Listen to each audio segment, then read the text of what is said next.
Dans les traditions populaires, le romarin est connu pour son parfum agréable, ses propriétés médicinales et sa capacité à purifier l'air. Mais dans la tradition chrétienne, le romarin va bien au-delà d'une simple herbe. Il est symbole de mémoire, de foi et de protection spirituelle. Selon une ancienne légende chrétienne, lorsque la Sainte Famille fuyait en Égypte pour échapper à la persécution d'Hérode, la Vierge Marie aurait reposé un moment près d'un buisson de romarin. En déposant le manteau de l'enfant Jésus sur les branches, la plante aurait fleuri avec une fragrance nouvelle, éternellement sacrée. Depuis lors, le romarin est associé à la présence bénie de Marie et de Jésus. Le pape Léon XIV, dans l'un de ses enseignements catéchétiques les plus touchants, affirmait que le romarin est une plante de la maison chrétienne. Il disait « Là où le romarin est placé avec foi, là se souvient le ciel ». Dans une époque marquée par l'agitation, le matérialisme et la peur de manquer, le pape a rappelé aux fidèles que l'abondance commence dans l'âme. Et pour cela, il a enseigné une pratique simple et ancienne. Placer du romarin dans 5 lieux sacrés de la maison, comme acte de foi et d'ouverture à la grâce. Ce n'est pas une superstition, ni une magie naturelle. C'est un acte prophétique, un geste visible de confiance dans la providence de Dieu. Il ne s'agit pas de croire que le romarin attire de l'argent, mais de proclamer « Mon foyer est consacré à Dieu, et là où Dieu règne, rien ne manque ». Ce premier chapitre nous invite donc à redécouvrir le romarin comme un sacrement de la vie domestique, un petit signe tangible que nous pouvons tous utiliser pour marquer notre maison comme une terre de bénédiction. Ceux qui ouvrent leur cœur à cette pratique découvrent que le miracle ne vient pas de la plante, mais de la foi simple et sincère qui transforme les lieux ordinaires en espaces sacrés.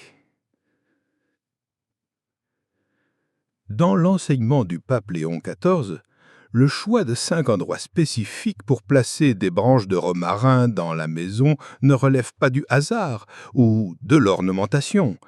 Il repose sur une vision profondément biblique et symbolique, enracinée dans le langage des Écritures et de la tradition. Le chiffre 5 dans la Bible est souvent lié à la grâce divine, à la bénédiction, qui dépasse la justice stricte. C'est le chiffre des 5 pains multipliés par Jésus pour nourrir la foule. Marc 6, 41. C'est aussi le chiffre des 5 plaies sacrées du Christ sur la croix, par lesquelles nous avons été guéris. Le pape expliquait que, tout comme le corps du Christ a été transpercé en 5 points, les mains, les pieds et le côté. Notre maison aussi a besoin d'être sanctifiée dans ces points vitaux, ces lieux où la vie quotidienne se déploie, où la foi peut être manifestée, vécue et protégée. Ces 5 lieux sont la porte d'entrée, symbole de l'accueil, de la vigilance spirituelle, de la bénédiction qui entre et du mal qui reste dehors. La cuisine, lieu de partage, de providence divine, où le repas devient expression de l'amour familial. La chambre à coucher, espace du repos, de la vulnérabilité, de l'intimité consacrée à Dieu. La salle de bain, lieu de purification qui évoque le baptême, la propreté du corps et de l'âme. Le coin de prière ou autel domestique, cœur spirituel du foyer, sanctuaire de silence, d'adoration et d'union avec le Christ. Chacun de ces lieux est un carrefour spirituel, un seuil entre le visible et l'invisible. Le romarin, en étant placé là avec prière et foi, devient un marqueur sacré. Ici, Seigneur, je te donne ma vie quotidienne. Le Saint-Père ajoutait encore: le foyer chrétien n'est pas un musée de statues saintes, mais une chapelle vivante de la présence divine. Ainsi, ce deuxième chapitre nous enseigne que placer le romarin n'est pas un acte de décoration, mais de consécration. C'est un geste de foi mûri dans la sagesse de l'Église, une manière de faire de chaque espace une ouverture à la bénédiction céleste. C'est aussi un appel à redécouvrir notre maison comme une école de sainteté, une terre où la grâce peut croître, à condition qu'on lui ouvre humblement la porte. Dans toute la tradition biblique, les seuils, les portes et les entrées sont des lieux hautement symboliques. Ce sont des lieux de passage, de décision, de vigilance, mais aussi de protection spirituelle. Dès l'Ancien Testament, Dieu ordonna aux Hébreux, lors de la première Pâque, de marquer les montants de leurs portes avec le sang de l'agneau. Exode 12, 7, afin que l'ange exterminateur épargne leur maison. De même, dans l'enseignement du pape Léon XIV, la porte d'entrée est le premier endroit à sanctifier avec une branche de romarin. C'est par là que passent non seulement les gens, mais aussi les influences, les atmosphères, les intentions invisibles. En plaçant du romarin à l'entrée, le croyant fait un acte symbolique de vigilance et d'accueil. Vigilance contre le mal, les querelles, les présences perturbatrices. Accueil pour les bénédictions, les amis, les moments de paix. C'est une façon de proclamer « Seigneur, sois le gardien de ma maison. Que rien d'impur n'y entre, que tout ce qui y pénètre soit béni par ta lumière. » Le pape encourageait également les fidèles à bénir la porte d'entrée avec de l'eau bénite, surtout lorsqu'ils y plaçaient le romarin. Ce double geste, naturel et sacramentel, manifeste une confiance totale dans la présence agissante de Dieu dans la vie quotidienne. Il conseillait également de prier chaque matin en passant par cette porte, avec ces simples mots « Je sors sous ton regard, Seigneur, je reviens sous ton amour ». Ce petit rite quotidien transforme un simple aller-retour en un acte d'alliance. Et combien de fois avons-nous besoin de cette protection? Nos sorties quotidiennes sont remplies de dangers invisibles, l'agitation, le découragement, les mauvaises rencontres, les tentations. De même, nos retours à la maison peuvent être lourds de tensions, de fatigue, de soucis financiers ou familiaux. Le romarin placé là n'élimine pas tous les problèmes, mais il rappelle visuellement et olfactivement que cette maison est habitée par une foi vivante. Il devient un signe discret mais puissant. Cette porte n'est pas comme les autres, elle est scellée par la confiance dans le Christ. Comme le disait saint Jean Chrysostome, là où le nom de Dieu est invoqué avec foi, même les murs deviennent des anges silencieux.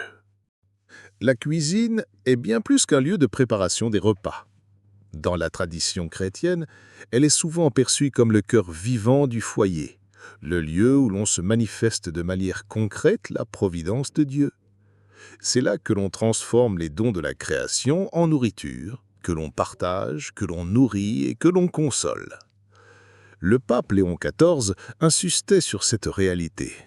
Ce que vous mangez, même le plus simple des pains, vient des mains du Père. Chaque plat est au miracle discret.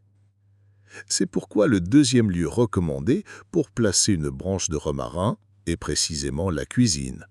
Il ne s'agit pas simplement d'embaumer l'air, mais de rappeler chaque jour que Dieu est le premier cuisinier de notre maison. Lui qui nourrit les oiseaux du ciel, Matthieu 6, 26, ne nous oublie jamais. Placer du romarin dans la cuisine, c'est poser un signe de gratitude. C'est bénir la nourriture avant même qu'elle ne soit servie. C'est demander au Seigneur que jamais rien ne manque, non seulement en aliments, mais en joie, en paix, en amour autour de la table. Le pape recommandait également une prière simple, à dire en cuisinant ou en dressant la table. Seigneur, toi qui multiplies les pains, multiplie aussi dans ce foyer la générosité, la tendresse et la paix. Que tout ce que nous préparons ici nourrisse le corps et l'âme. Dans les récits des saints, on trouve de nombreux exemples de cuisine sanctifiée par la foi. Sainte Élisabeth de Hongrie nourrissait les pauvres à partir de ses réserves royales. Et un jour, alors qu'elle apportait du pain en cachette, celui-ci se transforma miraculeusement en rose, un signe que Dieu regarde avec amour chaque geste de charité. La cuisine est aussi le lieu où les tensions peuvent naître, fatigue, manque, conflits autour de la table. Le romarin, par son parfum constant, devient un rappel. Même dans la routine, Dieu est là. Et lorsque nous préparons un repas avec amour, même modeste, nous participons à l'amour créateur de Dieu. Le romarin ne change pas la nourriture, mais il change notre regard sur elle. Il transforme chaque repas en liturgie domestique. La chambre à coucher est un lieu unique dans la maison. C'est l'espace du repos, du relâchement, de la vulnérabilité, mais aussi de l'amour conjugal, de l'union dans le mariage, du silence de la nuit. C'est là que l'âme s'abandonne, que les pensées s'apaisent, que le corps cherche refuge après les fatigues du jour. Et pourtant, bien souvent, c'est un lieu oublié dans la prière. Le pape Léon XIV, dans ses discours sur la vie de famille, affirmait « Le repos n'est vraiment repos que s'il est entre les mains de Dieu ». C'est pourquoi il recommandait de placer une branche de romarin près du lit, sur la table de chevet ou même fixée au mur avec discrétion. Ce geste ne vise pas à parfumer simplement l'espace, mais à sanctifier le sommeil, à remettre la nuit entre les mains du Créateur. Le sommeil, dans la Bible, est souvent lié à la confiance totale. Le psaume 4 nous dit « En paix je me couche et aussitôt je m'endors, car toi seul, Seigneur, tu me fais demeurer en sécurité. » Psaume 4, 9. Placer du romarin dans la chambre, c'est prier sans mots. C'est inviter la paix dans l'intimité du couple, dans les pensées tourmentées, dans les cauchemars de l'enfant, dans les insomnies du vieillard. C'est une proclamation silencieuse que la nuit aussi appartient à Dieu.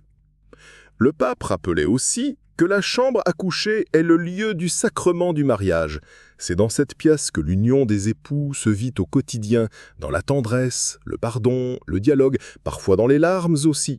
Il disait « Là où les époux prient ensemble, le lit devient un autel invisible. » Placer du romarin dans la chambre, c'est aussi protéger l'amour, le rendre fidèle, paisible, libre.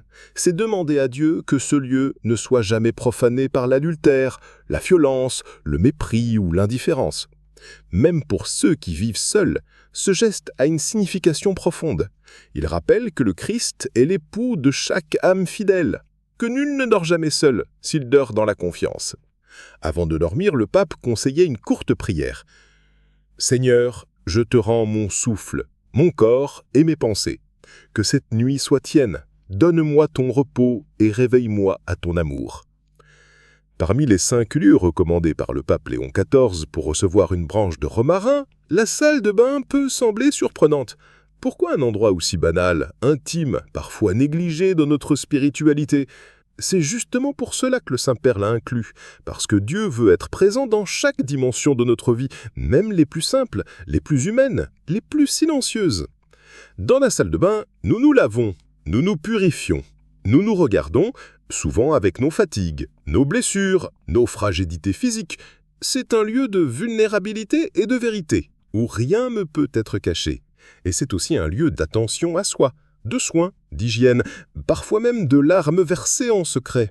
Or, pour les pères de l'Église, l'eau a toujours été un symbole fort du salut. L'eau du déluge qui purifie, dans Genèse 6:9, l'eau qui jaillit du rocher dans le désert, Exode 17, les ablutions rituelles dans le temple, et surtout l'eau du baptême, qui lave non seulement le corps, mais surtout l'âme, régénère l'homme intérieur, le fait renaître à la vie divine. Placer du romarin dans la salle de bain, c'est donc transformer ce lieu fonctionnel en espace de baignoire baptismale. Cela signifie dire à Dieu chaque jour « Comme je lave mon corps, purifie aussi mon cœur. Comme je me renouvelle extérieurement, renouvelle aussi mon esprit. » Le pape Léon XIV recommandait une branche discrète, placée près du miroir ou de la douche, accompagnée d'une prière intérieure avant ou après la toilette. Il conseillait ces mots simples « Seigneur, fais que je sois propre à te recevoir en corps, en esprit et en vérité. » Cela peut sembler modeste, mais le spirituel commence par l'humilité. Jésus lui-même, avant la scène, s'est abaissé pour laver les pieds de ses disciples, dans Jean 13,5. Ce geste, apparemment trivial, est devenu un acte d'amour infini.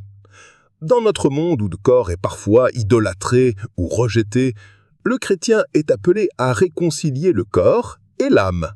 Le romarin, symbole naturel de purification, de fraîcheur et de clarté, nous rappelle que Dieu habite aussi nos gestes les plus ordinaires et que la sainteté commence par l'unité intérieure.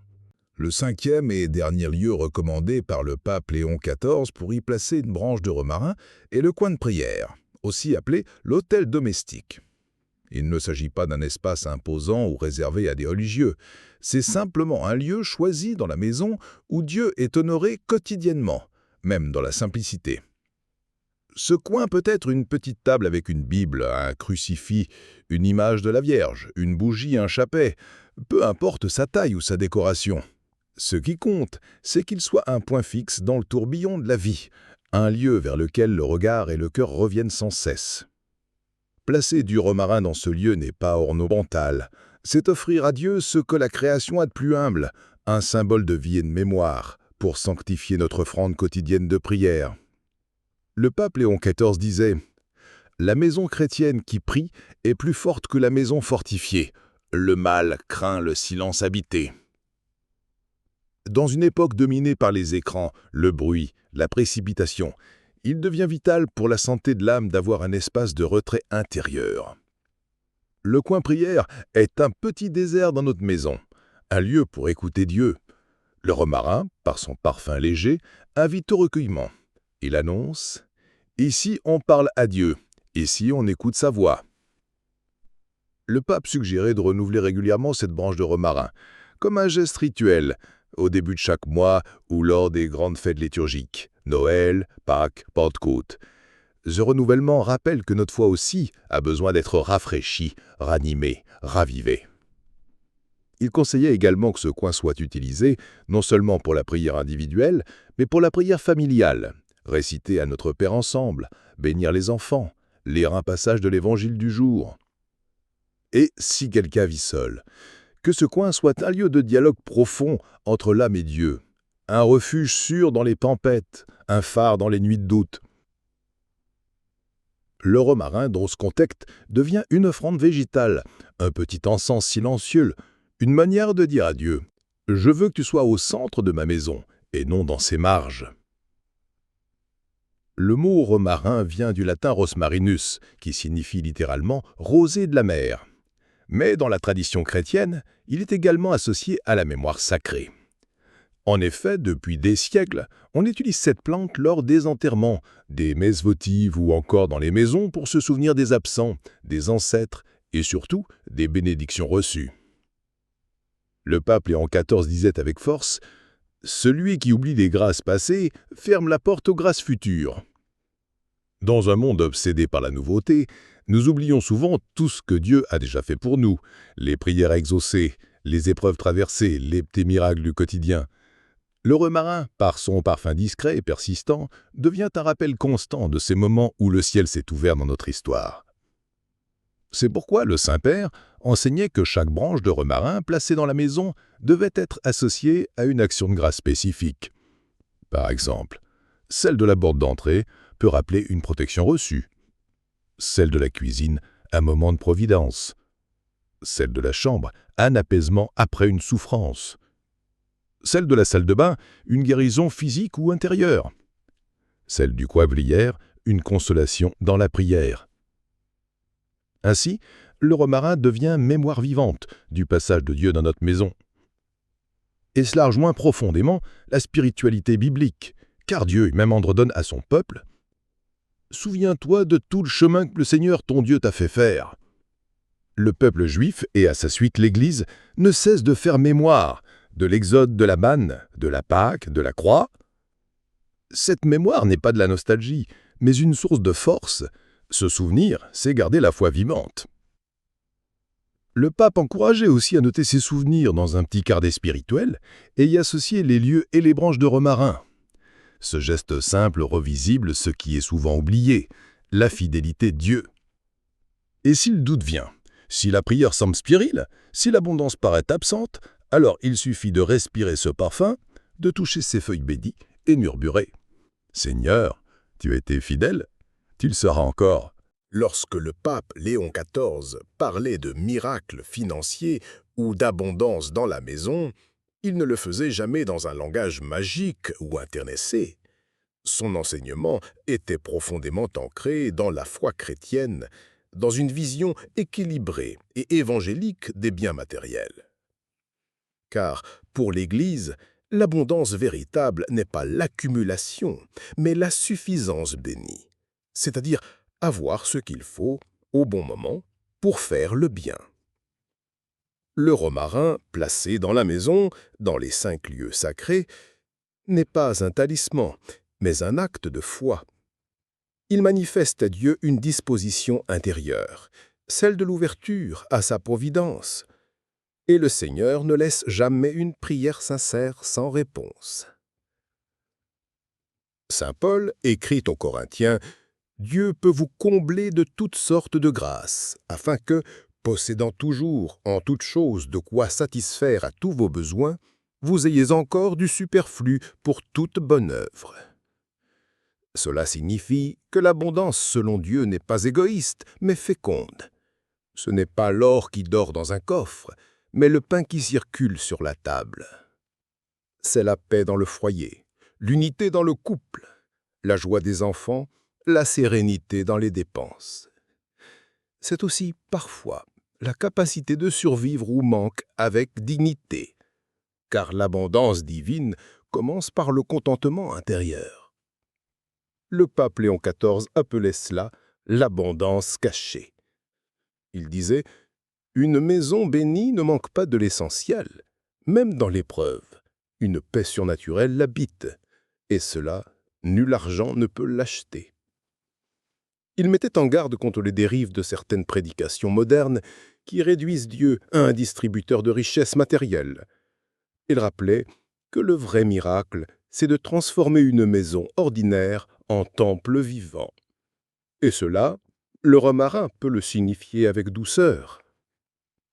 Ainsi, celui ou celle qui place ses branches dans sa maison avec une prière sincère n'attire pas à soi un gain magique, mais ouvre les fenêtres à la bénédiction de Dieu. Et cette bénédiction, bien souvent, commence par des changements invisibles. Une dispute qui se calme, une dette qui se résout, une opportunité de travail qui apparaît, une santé qui s'améliore, une foi qui renaît. L'abondance de Dieu, comme la rosée du matin, descend sans bruit, mais féconde tout ce qu'elle touche.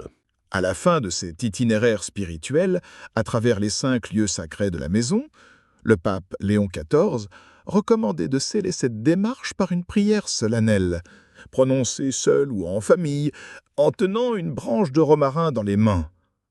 Ce n'est pas un rite magique, mais un acte de consécration domestique, une manière de dire « Seigneur, cette maison est à toi ».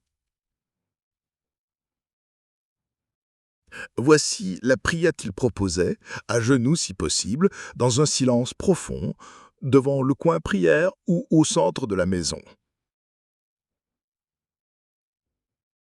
Dieu de tendresse et de puissance, toi qui bénis les champs, les familles, les cœurs, regarde cette maison et tous ceux qui y habitent.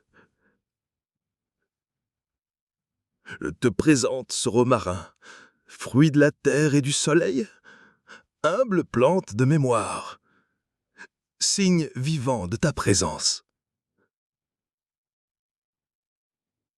Viens habiter nos entrées, sanctifie nos repas, protège nos nuits, purifie nos corps, embrasse nos prières.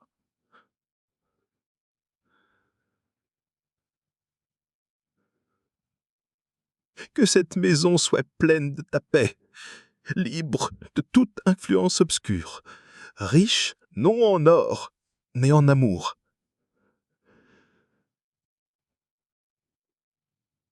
Que toute dette trouve une issue, que toute peur cède à la foi, que toute discorde devienne pardon.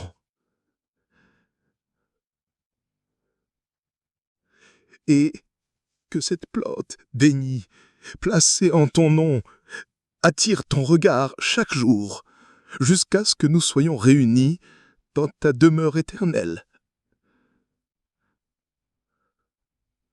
Par Jésus, ton Fils, notre Sauveur, dans l'Esprit Saint.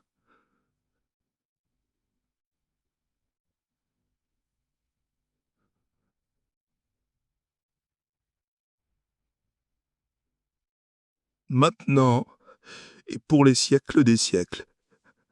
Amen.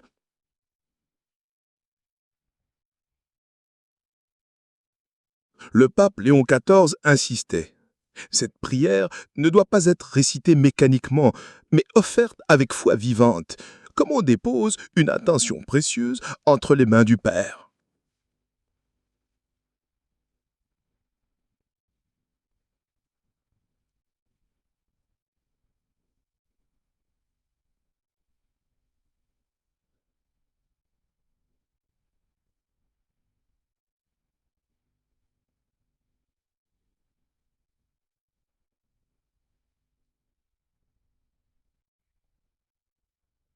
Il enseignait que chaque foyer peut devenir un sanctuaire, non par la richesse, ni par le silence parfait, mais par la présence de Dieu invoquée avec confiance.